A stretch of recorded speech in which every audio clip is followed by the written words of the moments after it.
What are common sources of income during retirement, or what I call Chapter 2? Chapter 2 is about you. Hello there. My name is Stan, the Annuity Man, America's annuity agent, licensed in all 50 states, top agent in the country, and the pioneer of contractual guarantees only, because that's all we look at with annuities, contractual guarantees only. I think it's appropriate that I have my I Heart Lifetime Income shirt on. See that? Isn't that beautiful? So we're going to talk about the common sources of income for retirement. That dovetails nicely with my shirt after this.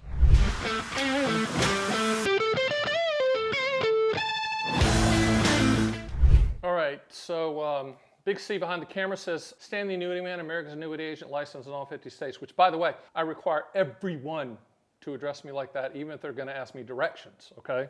He said, I can't see income. Income! These are great when you walk through the airport and people go, what do you mean by that, son? Of course everybody's like lifetime income. I'm like, do you like annuities? No, I hate annuities. Okay, great. Have a nice day. Okay. A lot of people go, I love lifetime income. I really love it. I love the pension. I love my Social Security, which, by the way, is an annuity.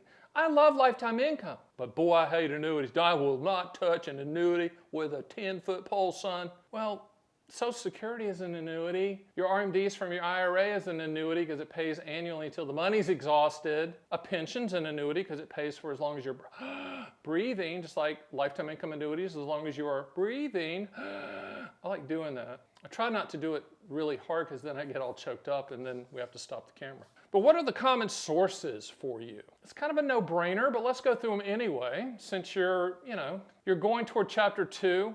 Chapter 2, our synapses aren't firing as quickly as they always have been. I know what you're saying, Stan. That doesn't apply to you, son. You're young and vibrant and thin and I just don't, when you get older, you just don't eat as much. I mean, so you just automatically lose. Well, and you pee out all the water weight too, so. But let's talk about it. Social Security. I mean, that's the granddaddy for everybody. Everybody with a Social Security number, even the ones that they are fake, are going to get a Social Security payment. That's an annuity. It's political, not actuarial, meaning that politicians raise the amount you're getting paid to get your votes. And to be nice, I think their intentions are semi-good, but it's semi-good only if you vote for them. So a whole nother argument about solvency of Social Security and all that stuff. Bottom line, they'll just tax us more to get the money to pay the voters. Social Security. Then if you're one of the 9% that has a pension, work for the government, work for the state, work for good labor union, whatever that, or 9% of the companies out there, 9% of the people out there, 9, not 99, have pensions. That encompasses state, federal, blah, blah, blah. The other 91% of us have to create our own pension. Now, the other thing you have to look at, dividend income, things like that, if you've inherited stock from your grandmammy and your grandpappy that they bought from some guy on the street and it was a little company called Exxon, or Texaco, or whatever, that kicks off a dividend, that's income. If you own rental houses, that's income. If you're retiring and going to take up woodworking, then that's income. By the way, this is a great story. I'm going to come back. I can do this. This is a good one. So I was working for Morgan Stanley a long time ago. My partner and I sitting in the office, and these people come in and they're talking, we're getting ready to retire. And nice elderly man, elderly lady, and they'd worked hard, and we said, hey, that's fantastic. We put together the retirement plan, etc. And I cavalierly said, and I said to him, I said, so what's going to be your hobby? And the guy goes, well, I really like woodworking. I really do. I like making those bowls, and I take them to the fair and the farmer's market, and I sell them. I'm like, and I cavalierly said to him, hey, just be careful, don't lose a finger. So the next time he comes into the office, I'm not making this up. This is a true broker story. These 3 fingers were gone. So he was like, hey, how you doing, Stan? How you doing there, son? I'm like, you're number 1, but that's not a good number 1. He had zinged off his 3 fingers, but he still loved woodworking. Okay, so be careful on what you decide to do out there. And my partner, who's still a good friend, he still won't let me live that down because the wife like, Stan, you told Ernie to not do woodworking, and I'll be damned if he just zinged off 3 of his fingers. And he did. But it was a clean cut, so it really wasn't gross. It was like really clean, like you could look at it. It was like zing, one of those. But look at what I call your income floor. How's that for a pivot? Looking for your income floor. What is that amount of money that's coming in regardless of what happens in the markets, politics, global politics, whatever conspiracy theories floating out there? What's hitting your bank account? And whatever that amount is it enough? Period. Do you have to look at inflation? Okay, we'll talk about it in a second. Do you have to fill a gap? If you have to fill a gap, then that's where we come in. Because you can buy an immediate annuity, reverse engineered for the exact amount of money that you need to fill that gap and use the least amount of money. Okay? That's the way to do it. I had a guy the other day call in and we're going through his income floor and it was a lot. He double dipped. He was like a federal worker after he retired from the military and he was getting income from everywhere. And I said, Fred, do I even have to bring up inflation? He goes, no, it's not going to affect me. Exactly. People say, what are you going to do about inflation, son?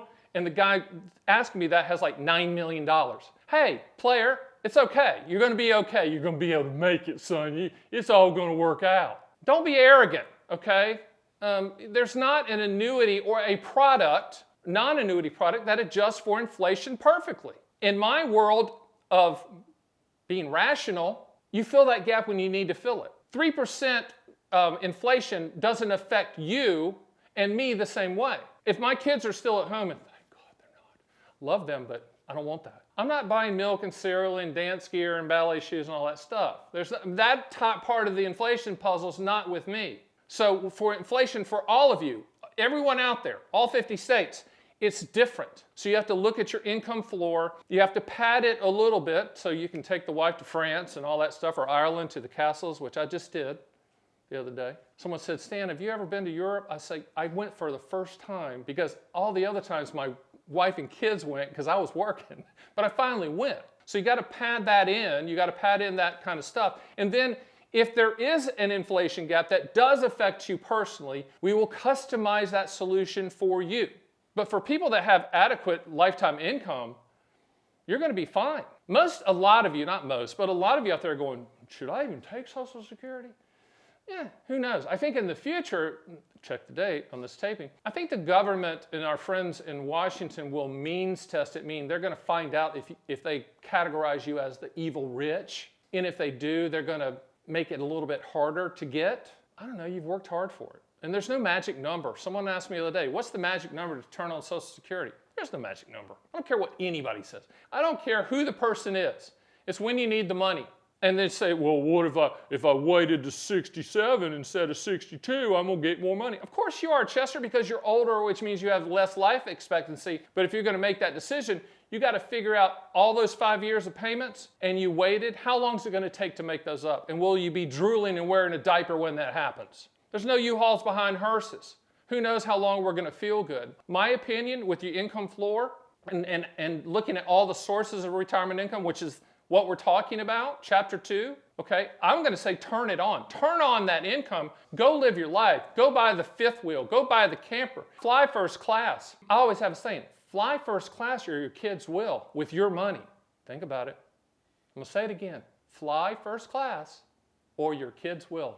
I'm serious. Take care of yourself. Stop trying to thread the needle. Stop trying to save every penny. This isn't a sport that you win.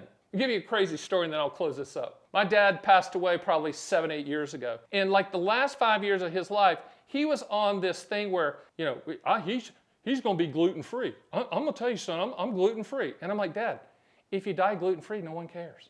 And he died gluten-free, and no one cared. I don't know if when they cremated, the flame was bluer or something. I don't know what the heck. My point is, when you die, your strategy might be just to have your last check bounce, right?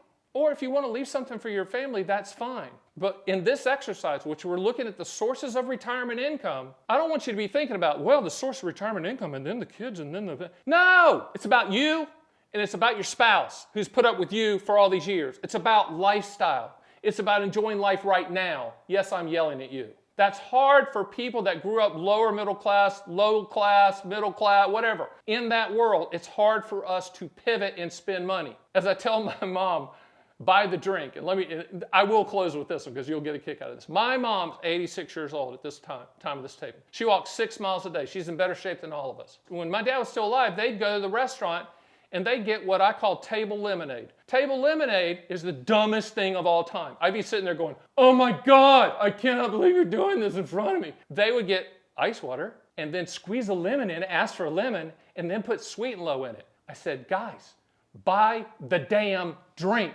Forget carpe diem, Buy the drink. There's people out there know what I'm talking about. I'm looking at you. I'm looking right at you. Buy the drink. So as you add up all these sources of income, if we can help enhance that and add more to that or solve for inflation, go to theannuityman.com, run quotes, schedule a free consultation with my team. You might even get me. You never know. I'm like floating around the office, you know. You might get me. Regardless, you're going to get the truth. Okay, do me one last favor. Above my head, there's a video. It's a countdown. Kind of did that. It's kind of cool. Click the video. It tells about how the process works, how the annuity process works if you decided to move forward with a specific annuity and we locked in that guarantee for you. How does that work from start to finish? I explain that in easy to understand English at the Annuity Man. I will say one last thing. I say easy to understand in English, but pretty soon there will be an Annuity Man Spanish division. And I can't speak a lick of it, but I have people that can. See you next time.